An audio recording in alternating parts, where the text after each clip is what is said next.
बहुत लोगों का कॉल आ रहा है मेरे पास, और जितने भी मेरी भोजपुरी इंडस्ट्री के जितने भी कलाकार हैं सबका कॉल आया मेरे पास। कोई नहीं बचा जिसका कॉल नहीं आया है।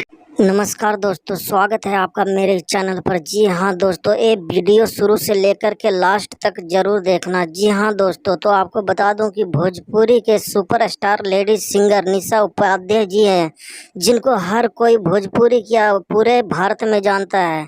जी हाँ दोस्तों, तो बता देना चाहता हूँ कि निशा उपाध्याय जी की कल अचानक सुबह तबीयत खराब हो गई और उन्हें तुरंत अस्पताल में भर्ती करवाया गया। जी हाँ दोस्तों, अब टेंशन की बात नहीं है और अब निशा उपाध्याय जी हैं जो अब खतरे से बाहर हैं। जी हाँ दोस्तों, हो सकता है एक दो दिन के बाद वो अस्पताल से बाहर आ जाएंगे। जी हाँ दोस्तों, बहुत जल्द ही हमारे बीच होंगे निशा उपाध्याय जी।